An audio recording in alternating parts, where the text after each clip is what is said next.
You know when you're in your 30s and you still sing along to Little Mermaid? Under the sea.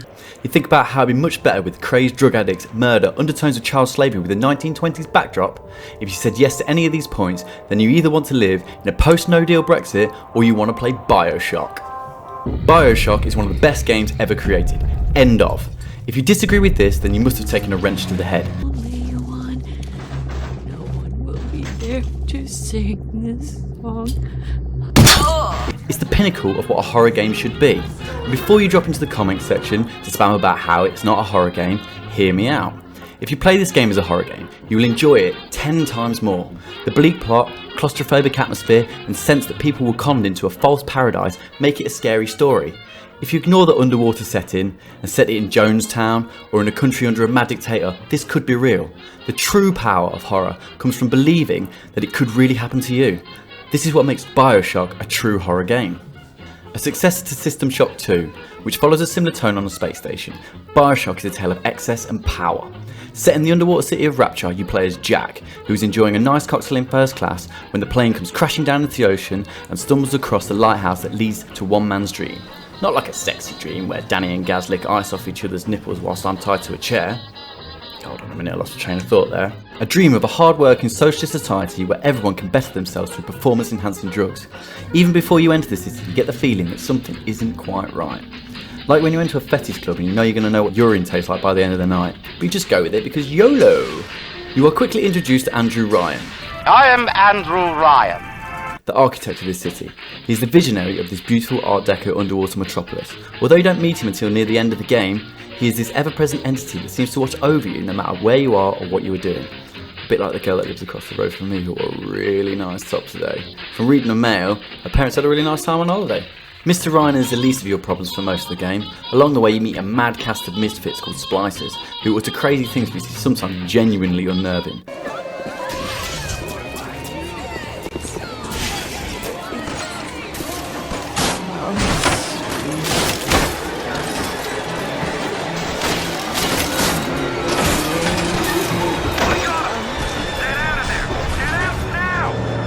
Splicers come in a few different varieties: Captain Birdseye Splicer, Rootin' Tootin' Splicer, Mosh Pit Splicer, Boom Boom Boom Boom, I want you in my room Splicer.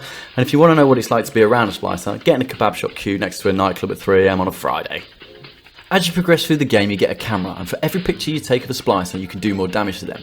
Incidentally, this is the only way to defeat Kim Kardashian in a fight. The other enemies in this game are the cameras and security bots. For some strange reason you can hack these devices. You must do a strangely satisfying minigame that involves moving pipes around to drain fluid. Little known fact, 2K Games got the idea of this minigame from having to take a piss in Wetherspoons. You have to navigate a long path to empty some fluid from a small tube.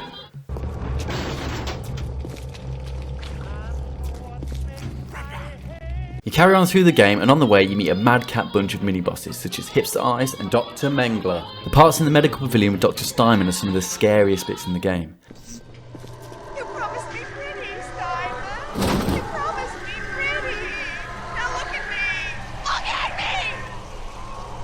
Unless you're a masochist, the thought of medical torture can really turn your stomach.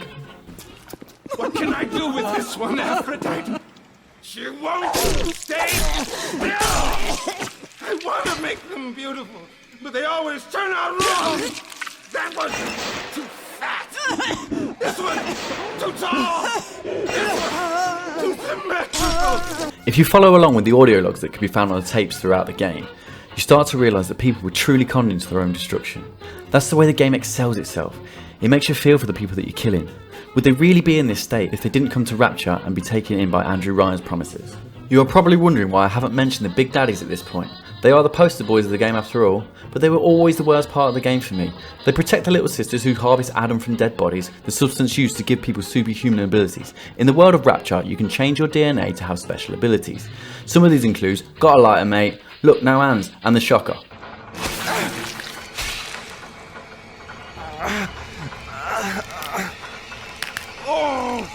Steady now. Your genetic code is being rewritten.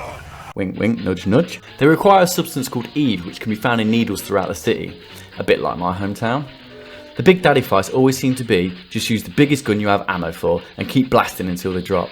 This really took me out of the survival part of the game and turned it into a Call of Duty mission. Once you have taken care of a Big Daddy comes one of the most interesting parts of the game, as they make you question your morality. No! No! No! No!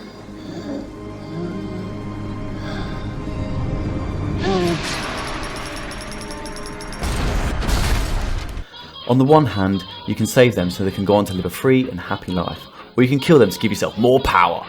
At points in the game, you really must think about whether the added difficulty of the situation is worth saving one of the sweet, innocent children. You carry on fighting your way through Rapture with the help of your good friend Atlas. The two of you can best buzz throughout and help each other so you can get to Andrew Ryan. Take a deep breath and step out of the bathysphere. I won't leave you twisting in the wind. We're gonna need to draw her out of hiding, but you're gonna have to trust me. I'm not going to touch too much on the relationship, as anyone who has played the game knows that things aren't quite as they seem. You finally meet Mr. Ryan in a dramatic showdown that genuinely Bioshocked me the first time I played it. In the end, what separates a man from a slave? Money? Power? No. A man chooses. A slave obeys. My only complaint to the game would be the Big Daddies, and the fact by the end of the game you become so OP that the spices seem to become more of an annoyance rather than a threat. It's a terrifying view of how quick a perfect society can become corrupt and how a push for power can lead to everyone's undoing. Have I made a Brexit joke yet? If not, just like Brexit, would you kindly hit that thumbs up and subscribe button and ring the bell for more video game videos. From us here at Flipzrou, until next time, under the sea.